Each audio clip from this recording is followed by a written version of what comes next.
வணக்கம், நான் உங்கள் பாட்டுக்காரன். எல்லோரும் எப்படி இருக்கீங்க? சந்தோஷமாக இருக்கீங்களா? நிம்மதியாக இருக்கீங்களா? இல்லை சந்தோஷமாகவும் இல்லை, நிம்மதியாகவும் இல்லை, ஏதோ இருக்கேன் அப்படின்னு நீங்கள் நினைக்கிறீங்கன்னா கூடிய சீக்கிரமே உங்களுக்கு சந்தோஷமும் நிம்மதியும் கிடைக்கிறதுக்கு என்னுடைய வாழ்த்துக்கள். இன்றைக்கி ஒரு த்ரோபேக். இது ரொம்ப நாள் பண்ணணும்னு நினச்சிட்டு இருந்தேன். பட் லாஸ்ட்டு ஒரு 2-3 நாளாக என்ன இந்த ஆல்பம் பயங்கரமாக போட்டு வாட்டி வதைக்குது. ஸோ அதை பற்றி பேசலாம் அப்படின்னு நினச்சேன். இந்த படத்தில் இருக்கிற எல்லா பாடல்களுமே ஒவ்வொரு டைமில் என்னோடய சின்ன வயசுலேருந்து நான் நிறைய இடத்துல கேட்டிருக்கேன். பட் நான் 10th முடித்த பிறகு, எக்ஸாக்டாக 10th முடிச்சுட்டு சம்மர் ஹாலிடேஸ்க்கு, பப்ளிக் எக்ஸாம் முடிஞ்சோடனே சம்மர் ஹாலிடேஸ்க்கு என்னோடய சித்தி வீட்டுக்கு நான் போயிருந்தேன். அவங்க வீடு சிவகாசி பக்கத்தில் ஒரு சின்ன கிராமத்தில் இருந்துச்சு. ஸோ அங்கே போயிருக்கும்போது எனக்கு ஒரு பெரிய என்டர்டெயின்மெண்ட்டு, பெரிய ரிலீஃப். ஏன்னா நம்ம ஊரில் தான் படம் பார்க்குறனால தான் உலகத்தில் இருக்கிற எல்லா தப்பும் நடக்குது அப்படின்ற ஒரு பிம்பத்தினால கேபிள் கனெக்ஷன்லாம் கட் பண்ணுவாங்கள்ல. கேபிள் கனெக்ஷன் கட் பண்ணுறது, இந்த கிரிக்கெட் விளாட விடுறது கிடையாது, கிரிக்கெட் பார்க்க விடுறது கிடையாது, இந்த மாதிரி விஷயம்லாம் நடந்துட்டு இருக்கும்போது அது எங்கள் வீட்லேயும் நடந்துச்சு. அப்போ எனக்கு ஒரு 9th half yearலேருந்து 10th public exam வரைக்கும் நான் படமே பார்க்கல. எனக்கு எதுவுமே தெரியாது. மழையே இல்லாமல் வறண்டு போய் பசுமையே இல்லாத நாட்கள் அதெல்லாம். பட் அந்த டைம் தானே ஒரு இளம் ரத்தம் நமக்கு ரொம்ப சூடாக இருக்கும். எதெல்லாம் அவங்க பண்ணக்கூடாதுன்னு சொல்கிறாங்களோ அதெல்லாம் நம்ம பண்ணணுன்ட்டு இருக்கோம். பட் எனக்கு நான் படமே பார்க்கல. அந்த 10th பப்ளிக் எக்ஸாம் முடிச்சுட்டு ஒரு 1.5 மாதம் வீட்டில் இருந்த டைம் நான் சிவகாசியிலேருந்து தான் இருந்தேன். என்ன சொல்கிறது, இந்த அருணாச்சலமில் அவங்க அப்பா சொல்லுவார்ல, சுருட்டு பிடிக்கக்கூடாதுன்னு சொல்லிட்டு அவங்க அப்பா எல்லாமே கொடுத்துருவார். அவருக்கு நெக்ஸ்ட் டே சுருட்டு பிடிக்காமல் போயிடும் அப்படின்னு சொல்லிட்டு. பட்டு எனக்கு அப்படி இல்லை. எனக்கு நான் அந்த 1.5 மாதம் டெய்லி ஒரு நாளைக்கு குறைஞ்சது 2 படம் 3 படம் பார்ப்பேன். அப்போ தான் இந்த டிவிடி பிளேயர்ஸ் பயங்கரமாக வந்த டைம் அது. டிவிடி பிளேயர்ஸில் எஸ்பெஷலாக அப்போ நிறைய பேர் மதுரைக்காரங்க யாராவது பாட்காஸ்ட் கேட்டுட்ருக்கீங்கன்னா உங்களுக்கு தெரியும். அந்த டைமில் மீனாட்சி பஜார்னு சொல்லிட்டு ஒரு பஜார் இருக்குது நம்ம மதுரையில். இன்னும் இருக்குது மதுரையில். ரயில்வே ஸ்டேஷன் பக்கத்தில் மீனாட்சி பஜார் இருக்குது. மீனாட்சி பஜாரில் பயங்கரமான பைரசி மார்க்கெட் அது, பைரசி ஹப் அது. 15 ரூபாய் 20 ரூபாய்க்கெலாம் டிவிடி கிடைக்கும். லைக் புதுப்படம், கம்பைலேஷனு, நீங்கள் எங்கேயுமே பிடிக்க முடியாத, பார்க்க முடியாத, கேள்விப்படாத தமிழ் படங்கள் கூட உங்களுக்கு அந்த இடத்துல கிடைக்கும். அந்த டைமில் தான் அந்த கொரியன் மொபைல்ஸும் ரொம்ப பாப்புலராக இருந்துச்சு. ஆமாம். ஸோ அப்படி எங்கள் சித்தப்பா நிறைய சிடிஸ் வச்சுருந்தாங்க. அதில் ஒரு விஜயகாந்த் கலெக்ஷன் இருந்துச்சு. ஐ திங்க் வைதேகி காத்திருந்தால், அம்மன் கோயில் கிழக்காலே, அப்புறம் இன்னொரு படம் நானே ராஜா நானே மந்திரின்னு நினைக்கிறேன், சரியான ஞாபகம், அந்த 3வது படம். பட்டு வைதேகி காத்திருந்தால் சின்ன வயசில் நான் அந்த பாட்டை அத்தனை தடவை கேட்டிருக்கேன். பட் அந்த படம் பார்த்த பிறகு எனக்கு அந்த படத்து மேலேயும் சரி, அந்த பாடல்கள் மேலேயும் சரி, எனக்கு ஒரு அளவு கடந்த ஈர்ப்புன்னு தான் சொல்லணும். அது இன்னொரு என்ன பாட்டுனா பூந்தோட்ட காவல்காரன். அந்த 3 படம் இருந்த சிடியில் வைதேகி காத்திருந்தால், பூந்தோட்ட காவல்காரன், அம்மன் கோயில் கிழக்காலே. ஸோ அதில் தான் இந்த படத்தை நான் பார்த்தேன். இன்றைக்கு வரைக்கும் நான் ஸ்கிப் பண்ணாத ஒரு ஆல்பம், ஒரு ஆல்பம் நான் கேட்குறேன். எந்த பாட்டையும் நான் ஸ்கிப் பண்ணாமல் பண்ணுறேன்னா, நிறைய ஆல்பம் நான் இதுக்கு முன்னாடி நான் சொல்லியிருக்கேன். அதில் ஒரு முக்கியமான ஆல்பம் வைதேகி காத்திருந்தால். வைதேகி காத்திருந்தால் ஆர் சுந்தரராஜன் சார் டைரக்ட் பண்ண படம். Raja sir music, of course. Vijayakanth and Revathi lead ரோல்ஸில் பண்ண படம். இந்த படத்தை பற்றி பேசுகிறதுக்கு முன்னாடி நிறைய விமர்சனங்கள் இப்போ சமீபத்தில் PS1 PS2க்கு அப்புறம் எஸ்பெஷலி இப்போ இந்த விடுதலை ரிலீஸ்க்கு அப்புறம் எக்கச்சக்க விமர்சனங்கள் இளையராஜா அவர்கள் மீது. எஸ்பெஷலாக ஒரு பையன் எழுதியிருந்தான். எனக்கு அதை பார்த்துட்டு சிரிச்சுட்டு தான் இருந்தேன். ஒருத்தனுக்கு எவ்வளோ வன்மம் இருந்திருந்தால் இப்படி ஒரு ரைட்டப் எழுதியிருப்பான்னு சொல்லிட்டு மேபி நீங்களும் பார்த்துருப்பீங்க. அவன் என்ன சொல்லியிருந்தான்னா வந்து, நான் அதோட ஜூஸ் மட்டும் சொல்கிறேன். இளையராஜா வந்து தமிழ் சினிமாவில் ஒரு மோனோபொலி ரன் பண்ணிகிட்டு இருந்தார். எல்லா படத்தையும் அவர் தான் பண்ணணும் அப்படி இப்படின்னு பண்ணிகிட்டு இருந்தார். கேபி த கிரேட் கேபி தான் வந்து உனக்கு வேம்புலி உன்னை நான் தூக்குறேன்டா அப்படின்னு சொல்லி ரஹ்மான், தேவா, கீரவாணி 3 பேரையும் இறக்கி ராஜாவுக்கு எகெயின்ஸ்டா பண்ண வச்சார் அப்படின்னு சொல்லியிருந்தார். எனக்கு அந்த ஆர்டிக்கிள் படித்து இந்த மாயி படத்தில் காக்கா ராதாகிருஷ்ணன் சொல்லுவார் தெரியுமா, இப்போ கத்துனா தான் கரெக்டாக, இப்போ தும்முனா தான் கரெக்டாக இருக்கும்னு சொல்லிட்டு, அந்த மாதிரி தான் அந்த பையன் வன்மத்தை தூமியிருந்தான். தனக்கு கேபி மேல், கவிதாலயா மேல் இருக்கிற காதலை காட்டுறதுக்காக ராஜா மேலே வன்மத்தை கொட்டியிருந்தான். ஒரு விஷயந்தாங்க மோனோபொலின்னு நான் என்ன சொல்கிறேன். மோனோபொலி வந்து இன்றைக்கி வந்து இந்தியாவில் ஜியோ பண்ணுறது மோனோபொலி, ஓகேவா. இன்றைக்கி எனக்கு தெரிஞ்சு நமக்கெல்லாம் ஒரு 10 வயசு இருக்கும்போது, 10 வயசில் ஒரு 15-16 வயசு இருக்கும்போது நம்ம ஊரில் அத்தனை மொபைல் நெட்வொர்க் இருந்துச்சுல. Airtel, Tata Docomo, Idea, Uninor, Vodafone, அதுன்னு இருந்துச்சு. பட் இன்றைக்கி பாருங்கள், இன்றைக்கி பிஎஸ்என்எல் இருக்குது, அப்போ இருந்தே பிஎஸ்என்எல் இருக்குது, ஏர்டெல் இருக்குது, வோடஃபோன் இருக்குது. வோடஃபோனுமே மர்ஜ் ஆகிட்டாங்க. தென் ஜியோ இருக்குது. ஜியோவோட பெனிட்ரேஷன் இன்றைக்கி இந்தியாவில் இருக்குல்ல, மொபைல் நெட்வொர்க்காக இருக்கட்டும், டிவியாக இருக்கட்டும், ஆப்பாக இருக்கட்டும், ஒரு டிஸ்னி ப்ளஸ் ஹாட்ஸ்டார் மாதிரி ஒரு ஆப்பை வந்து அவன் எதிர்க்கிற அளவுக்கு இன்றைக்கி பவர்ஃபுல்லாக இருக்கான்னா, ஒரு கவர்மெண்ட் பேங்கிங்கில் அதெல்லாம் பண்ணுறான்ல, அதுதான் மோனோபொலி. வேறு யாரையுமே வளர விடாமல் தான் மட்டுமே இருக்கணும்னு நினைக்கிறது. நீங்கள் ஒரு விஷயம் கூர்ந்து கவனிச்சிங்கன்னா, இளையராஜாவுக்கு வந்து அது அவசியமே கிடையாது. அந்த மனுஷன் காலையில் 6 மணிக்கு ஸ்டுடியோவுக்கு போகிறாருன்னா ஈவினிங் 8 மணி வரைக்கும் ஸ்டுடியோவில் தான் இருப்பார். அவர் மோனோபோலி பண்ணி அடுத்தவனை அடித்து எந்த ப்ராஜெக்டையும் பிடுங்கலை. அவருக்கு வந்த ப்ராஜெக்டை அவர் பண்ணிவிட்டு ஜாலியாக இருந்தார், ரொம்ப பிஸியாக இருந்தார். இன்ஃபேக்ட் அவர் பேர் இருந்தால் தான் எங்கள் ஊர் டூரிங் டாக்கீஸில் அந்த படத்தை போடுவோம் அப்படின்னு சொல்லிட்டு தியேட்டர் ஓனர்ஸும் டிஸ்ட்ரிபியூட்டர்ஸும் டிமாண்ட் பண்ணுற அளவுக்கு அவரோட மியூசிக் வந்து மக்களை கட்டி போட்டிருந்துச்சு.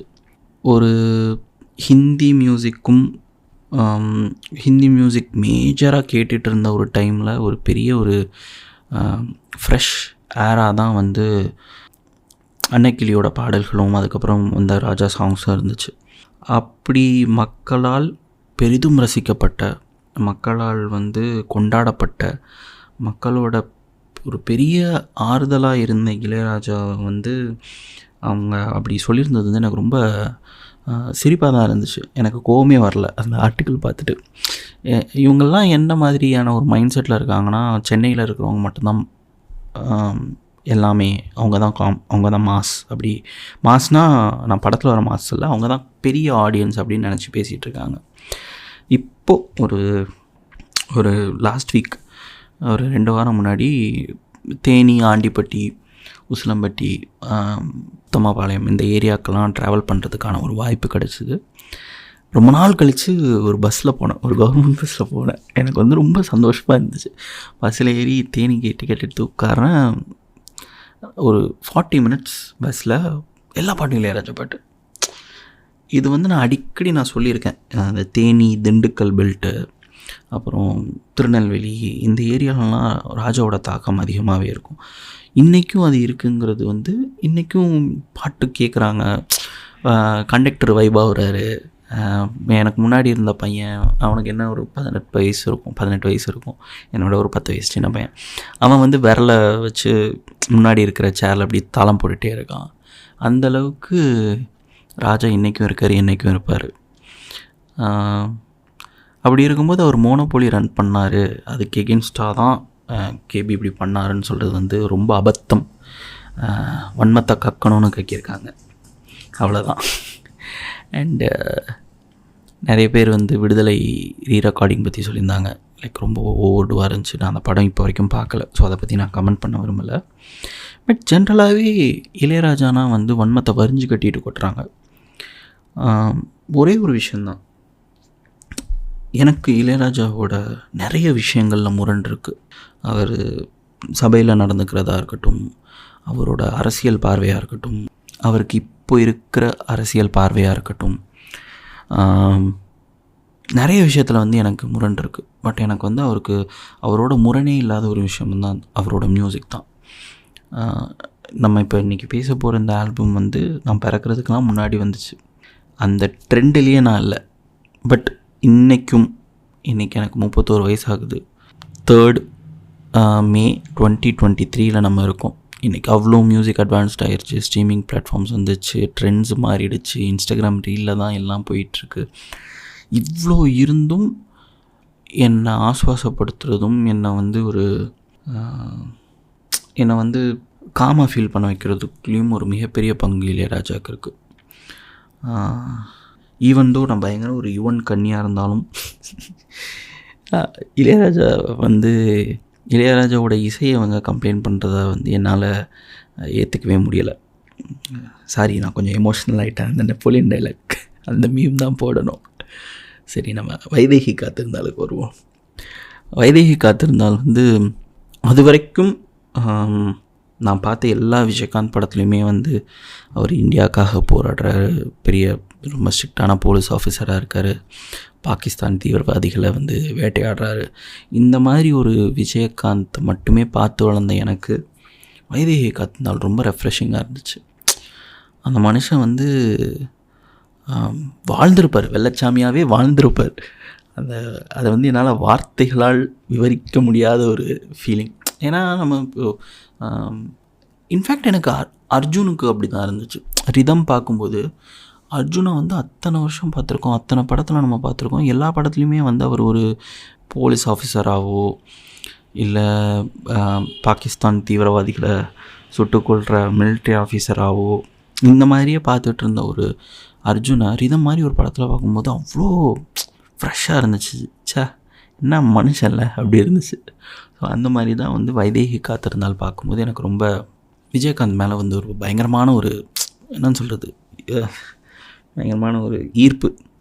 இன்றைக்கும் இப்போ ரீசெண்டாக ஒரு 2 வீக்ஸ் முன்னாடி நான் போட்டிருப்பேன் நினைக்கிறேன், இன்ஸ்டாகிராமில் நீங்கள் என்ன ஃபாலோ பண்ணுறீங்கன்னா பார்த்துருப்பீங்க. ஒரு விஜயகாந்த் ஸ்பேம் பண்ணியிருந்தேன். விஜயகாந்துக்கு வந்து நிறைய ஹிட்ஸ் ராஜா கொடுத்துருக்காரு, எல்லாருக்குமே அவர் கொடுத்துருக்காரு. பட் விஜயகாந்துக்கு வந்து அவர் கொடுத்தது வந்து எனக்கு ரொம்ப அப்போ தான் நான் எக்ஸ்ப்ளோர் பண்ணுறேன்.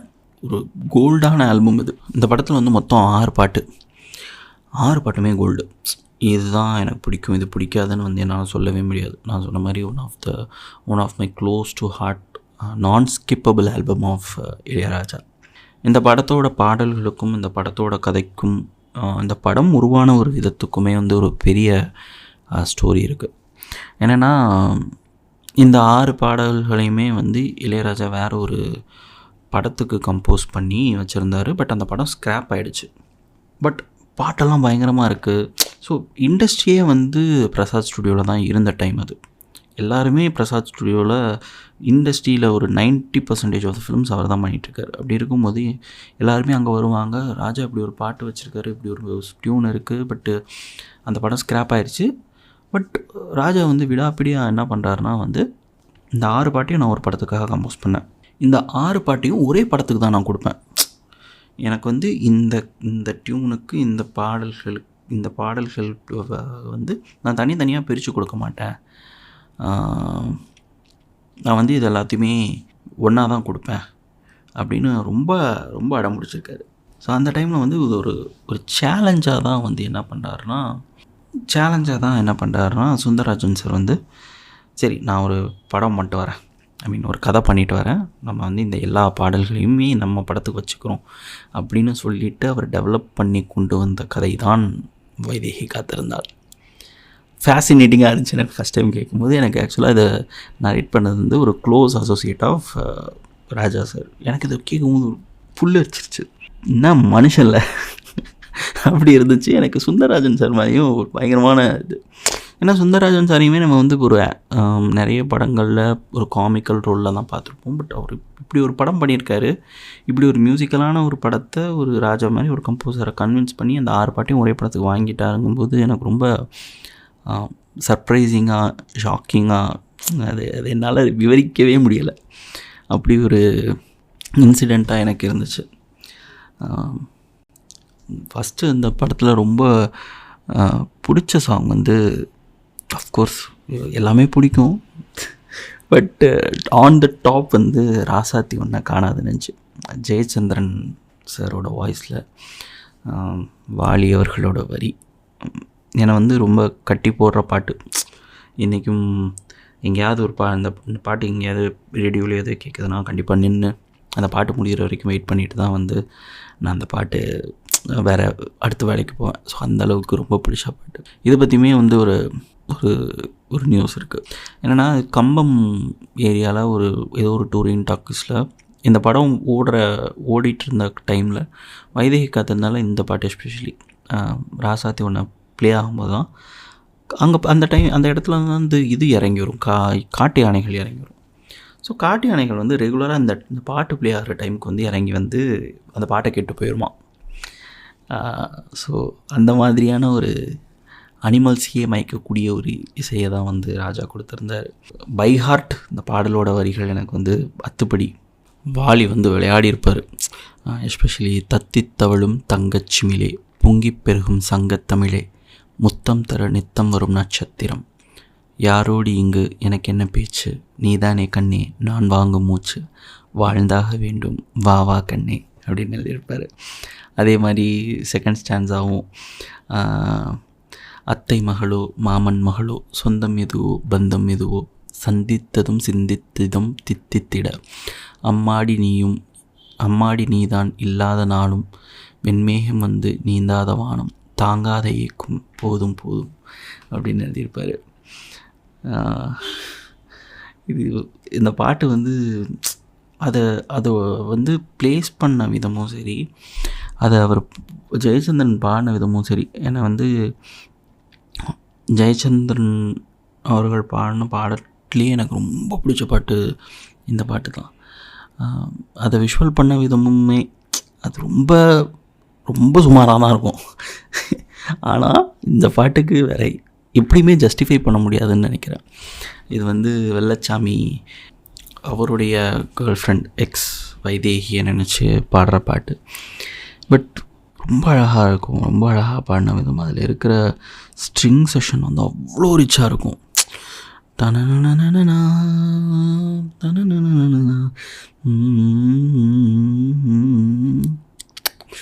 அப்படின்னு சொல்லிட்டு ராசாத்தி ஒன்று ஆரம்பிக்கும்.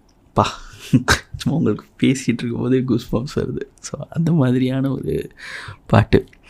அப்புறம் அடுத்து எனக்கு ரொம்ப பிடிச்ச பாட்டு இந்த ஆல்பமில், நிறைய பேர் இந்த பாட்டு வந்து கேட்டிருப்பாங்க, பட் இந்த பாட்டு இந்த படத்துலையா அப்படின்னு நிறைய பேருக்கு தெரியாது. அது வந்து காத்திருந்து காலங்கள் ஓடுதடி.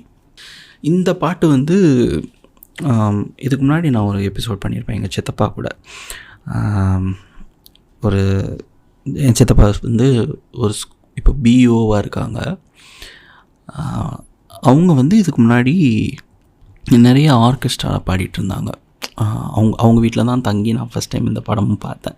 ஸோ அப்படி இருக்கும்போது வந்து அவங்க ஒரு தடவை லலிதாவின் பாட்டு அதில் போயிட்டு பார்ட்டிசிபேட் பண்ணி ஃபர்ஸ்ட் ப்ரைஸ் வாங்கினாங்க. அவங்க வந்து ஃபஸ்ட்டு பாடின பாட்டு அந்த ஷோ ஆரம்பத்தில் வந்து நமக்கு பிடிச்ச பாடலாம் அப்படின்னு சொல்லிட்டு அந்த பாட்டு தான் பாடினாங்க. அதுதான் வந்து காத்திருந்து. அதுவும் அகெயின் வாலி, அதுவும் அகெயின் ஜெயச்சந்திரன் சார்.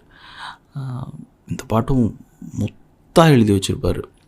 எஸ்பெஷலி இந்த ஃபஸ்ட்டு ஸ்டான்ஸால் இப்படி வரும்: முக்குளிச்சு நான் எடுத்த முத்துச்சிப்பி நீதானே முத்தெடுத்து நெஞ்சுக்குள்ளே பத்திரமா வச்சேனே வச்சது இப்போ காணாமல் நானே தேடுறேன் ராத்திரியில் தூங்காமல் ராகம் பாடுறேன் நான் படிக்கும் மோகனமே நான் படைச்ச சீதனமே தேன் வடித்த பாத்திரமே தென்மதுரை பூச்சனமே கண்டது என்னாச்சு கண்ணீரில் என்னாச்சு அப்படின்னு சொல்லிட்டு அது வேறு மாதிரி இருக்கும். எஸ்பெஷலி முக்குளிச்சு நான் எடுத்த, அதாவது நான் முத்துக்குளிச்சு எடுத்த முத்து நீ தான், முத்துச்சிப்பி நீ தான், இந்த முத்தை வந்து நான் பத்திரமா வச்சுருந்தேன், இப்போது வச்சது காணலை அப்படின்னு சொல்லிட்டு ஒரு லாஸ்ட் லவ்வை வந்து அவ்வளோ அழகாக எழுதியிருப்பார்.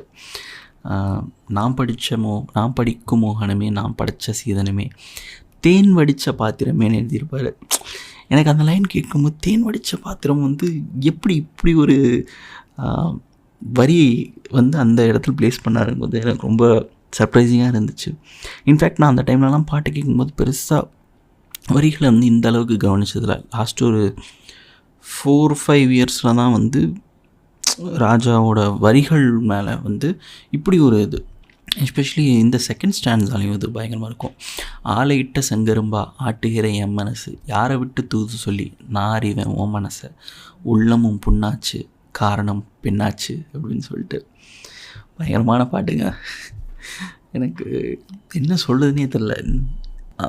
இந்த படத்தோட பியூட்டி, இந்த படத்தில் இருக்கிற எல்லா பாடல்களுமே வந்து அந்த வரிகளுக்கான கரெக்டான ஒரு மேட்ச். வேறு ஒரு வரிகளை போட்டு வந்து இந்த பாடலை பெட்டராக்கிட முடியுமான்னு எனக்கு தெரியலை. இது வந்து ரொம்ப ஆப்டாக, ரொம்ப கரெக்டாக, ரொம்ப perfect wedding of music and லிரிக்ஸ்ன்னு தான் சொல்லணும். அண்ட் இன்னொரு ட்ரிவியா வந்து காத்திருந்தும் சரி, இன்றைக்கு இந்த ஆனந்தமே, அதுவும் ஜெயச்சந்திரன் சார் பாடின பாட்டு. இது ரெண்டுமே வந்து ஒரே நாளில் ரெக்கார்ட் பண்ண சாங் தான். யோசிச்சு பாருங்கள். இன்றைக்கு இந்த ஆனந்தமே வந்து கங்கை அமரன் எழுதியிருப்பார். அதுவும் மொரட்டு சாங்கு. அதில் கங்கை அமரன் சூப்பராக ஒன்று எழுதியிருப்பார். காதலின் பல்லவியோ அதில் நான் அனுபல்லவியோ, காதலின் பல்லவியோ அதில் நான் அனுபல்லவியோ, மஞ்சத்திலே 7 ஸ்வரம் இன்பத்திலே 100 வரம், மீதந்து மறந்து மகிழ்ந்த நெஞ்சத்தில், இன்றைக்கு ஏன் இந்த ஆனந்தமே, இன்பத்தில் ஆடுது என் மனமே அப்படின்னு சொல்லிட்டு செமையாக இருக்கும். இது வந்து ராசாத்தி ஒன்னோட வந்து ஃபீமேல் வெர்ஷன், ராசாவே ஒன்றை, அந்த பாட்டு வந்து சுஷிலாமா பாடியிருப்பாங்க. அந்த பாட்டுமே வந்து ஈவன் அது வந்து லிரிக் மட்டும்தான் கொஞ்சம் மாறி இருக்குமே தவிர, ஜெண்டர் ஸ்பெசிஃபிக்காக மாறி இருக்குமே தவிர, மற்றபடி ஒரே பாடல் தான். அதுவும் அவ்வளோ அழகாக இருக்கும். சுஷீலா அவ்வளோவா ராஜாவுக்கு நிறைய பாடல்கள் பாடினதில்லைன்னு நினைக்கிறேன். உங்களுக்கு தெரிஞ்சதுன்னா சொல்லுங்கள். எனக்கு தெரிஞ்சு ரொம்ப லிமிட்டட் தான் நினைக்கிறேன். மேகங்கருக்கையிலே வந்து ஸோ ஒன் ஆஃப் நான் ஃபஸ்ட்டு எழுதின ப்ளாகில் வந்து முன்னாடி மேகங்கருக்கையிலே பற்றி எழுதியிருப்பேன். எனக்கு அந்த பாட்டோட விஷுவல் பார்த்துட்டு அந்த டைமில் எப்படி இதெல்லாம் ஷூட் பண்ணியிருப்பாங்க அப்படின்னு சொல்லிட்டு ரொம்ப ஷாக்கிங்காக இருந்துச்சு. அதை ராஜா வேறு பாடியிருப்பார், பஞ்சவர்ணாச்சலம் சார் எழுதியிருப்பார். ராஜா சாரும் உமாரமணன் தான் பாடியிருந்தாங்க, female version, female voice Uma Ramanan. And Ilaiyaraaja, Panchavarnachalam sir எழுதியிருப்பாங்க. ஒரு பயங்கரமான கோரஸு தான், அக்கப்பல்லால் அப்படியே பில்ட் பண்ணிட்டு அப்படியே போயிட்டு சூப்பராக பாடியிருப்பாங்க. அதோட வாய்ஸ் வந்து அவ்வளோ ராவாக ரூட்டடாக இருக்கும். அந்த படத்துக்கு வந்து அது டைட்டில் வரும்போது ரோல் ஆகிற சாங் அது. பட் அதுக்கு வந்து ராஜா சூப்பராக பாடியிருப்பார். மேகங்கருக்கையிலே உள்ள தேகங்குளிருதடி. எனக்கு 2வது வரி தான் ரொம்ப பிடிக்கும். ஆற்ற கடந்திடலாம் புள்ள ஆசையை என்ன செய்வேன் அப்படின்னு சொல்லிட்டு அது பயங்கரமாக இருக்கும்.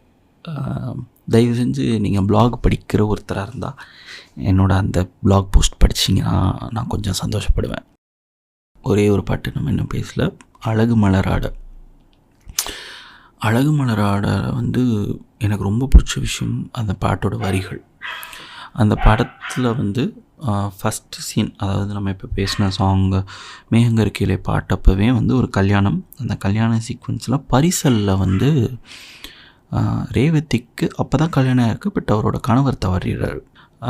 அப்போ தான் கல்யாணம் உடனே வந்து கணவர் தவறிடுறாரு. ஸோ இந்த அழகு மலராடோட கான்டெக்ஸ்டே வந்து அந்த ஒரு கைம்பெண்ணாக இருக்கிற ஒரு பெண்ணோட ஃபீலிங் தான் வந்து அந்த பாட்டில் எல்லா வரியுமே வந்து பயங்கரமான ஒரு இன்மையை, ஒரு இயலாமையை, ஒரு தனிமையை எல்லாமே பயங்கரமாக சொல்லியிருக்கோம். விரல் கொண்டு மீட்டாமல் வாழ்கின்ற வீணை, குளிர்வாடை கொஞ்சாமல் கொதிக்கின்ற சோலை, பகலிரவு பல கனவு இருவிழியில் வரும்பொழுது, அழகு மலராட அபிநயங்கள் கூட சிலம்பொலியும் புழும்புவதை கேள் அப்படின்னு சொல்லிட்டு இருக்கோம். தாளத்தில் சேராத தனிப்பாடல் ஒன்று சங்கீதம் காணாமல் தவிக்கின்றது, விடியாத இரவேதும் கிடையாது என்று ஊர் சொன்ன வார்த்தைகள் பொய்யானது அப்படின்னு சொல்லிட்டு இருக்கும். நான் வந்து ஒரு தாளத்தில் சேராத ஒரு பாட்டாக இருக்கேன், பட் எனக்கு சங்கீதம் இல்லை அப்படின்னு சொல்லதாக இருக்கட்டும். விடியாமல் ஒரு இரவேதுன்னு சொல்லிட்டுலாம் முத்துக்குமார் எழுதியிருப்பார். பட் அந்த முன்னாடி என்ன சொல்லுவாங்கன்னா, விடியாத இரவேது கிடையாது என்று ஊர் சொன்ன வார்த்தைகள் பொய்யானது. இந்த இரவே விடியாமல் எனக்கு ரொம்ப இருட்டாக இருக்குது, நான் ரொம்ப தனியாக இருக்கேன் அப்படின்னு சொல்லிட்டு எழுதியிருப்பார் வாலி. இதுவும் வசந்தம் இனி வருமா, வாழ்வினிமை பெறுமா, ஒரு பொழுது மயக்கம் ஒரு பொழுது கலக்கம், பதிலேதும் இல்லாத கேள்வி அப்படின்னு சொல்லிட்டு பயங்கரமான ஒரு பாட்டு. இந்த என்னோடய சஜஷன் வந்து, உங்களுக்கு டைம் இருந்துச்சுன்னா கேடிவியில் வந்து எப்போவாது இந்த படம் போட்டாலோ, இல்லை அமேசான் ப்ரைமில் இருக்குதுன்னு நினைக்கிறேன், உங்களுக்கு டைம் கிடைச்சதுன்னா கண்டிப்பாக இந்த படம் பாருங்கள். இந்த படம் பார்க்க சொல்கிறதுக்கு ரீசன் வந்து, எனக்கு ரொம்ப பிடிச்சிருந்த ஒரு படம். மியூசிக்கலாகவும் சரி, விஜயகாந்தை வந்து நீங்கள் ஒரு ரெஃப்ரெஷிங்கான ரோலில் பார்க்க முடியும். ஸோ நிச்சயமாக உங்களுக்கு நேரம் கிடைத்தால் தயவு செஞ்சு இந்த படம் போய் பாருங்கள், உங்களுக்கு பிடிக்கும்னு நம்புகிறேன். அண்ட் இந்த படத்தோட ஆல்பமுமே நீங்கள் ஒரு ரீவிசிட்டை போட்டு என்னை டேக் பண்ணி, உங்களுக்கு இப்போ ரீவிசிட் பண்ணும்போது ரொம்ப பிடிச்ச பாட்டு எது அப்படின்னு சொன்னீங்கன்னாலும் நான் இன்னும் ரொம்ப சந்தோஷப்படுவேன். ஸோ ஆல்மோஸ்ட் எல்லாம் பேசியாச்சு. இந்த வாரம் உங்களுக்கு ரொம்ப இனிமையான வாரமாக இருக்கணும். நிறைய பாடல்கள் கேளுங்க, யார்கிட்டையாவது போய் பேசுங்க, ஸ்கூல் ஃப்ரெண்டோ இல்லை யாருக்காவது ரேண்டமாக உங்களுக்கு ரொம்ப பிடிச்ச பாட்டு அனுப்பி, நான் இந்த பாட்டு கேட்டேன், உனக்கு இந்த பாட்டு பாடணுன்னோ இல்லை இந்த பாட்டை உனக்கு அனுப்பணுன்னு தோணுச்சா தான் அனுப்புனேன் அப்படின்னு சொல்லுங்கள். Make someone's day. ஏன்னா good karma will come back to you. நீங்கள் இன்றைக்கி ஏதாவது ஒன்று பண்ணி யாரோ ஒருத்தவங்க ரொம்ப டவுனாக இருக்கவங்கள நீங்கள் அப்லிஃப்ட் பண்ணியிருப்பீங்க, என்லைட் பண்ணியிருப்பீங்க. அது கண்டிப்பாக நமக்கு திரும்ப என்னைக்காச்சும் ஒரு நாள் வரும்.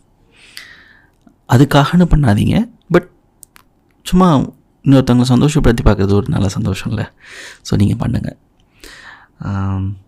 இன்றைக்கி இந்த எபிசோட் த்ரோ பேக்கில் ஒரு பயங்கரமான ஒரு எங்கள் அண்ணனுக்கு நான் தாண்டா பண்ணுவேன் மோடில் நான் ஆரம்பத்தில் ரொம்ப பேசியிருந்தேன். அதெல்லாம் கேட்டு நீங்கள் இவ்வளோ தூரம் இந்த நிமிஷம் இந்த பாட்காஸ்ட்டை கேட்டுட்ருக்கீங்கன்னா ரொம்ப நன்றி. நான் நம்பர்ஸ்க்காக பாட்காஸ்ட் பண்ணல, பட் 1-2 எனக்கு வர மெசேஜஸ் வந்து it makes my day. Thank you so much. மீண்டும் கூடிய சீக்கிரம் இன்னொரு நல்ல பாட்காஸ்ட்டில் நான் உங்களை சந்திக்கிறேன். அது வரைக்கும் உங்களிடமிருந்து விடைபெறுவது உங்கள் பாட்டுக்காரன்.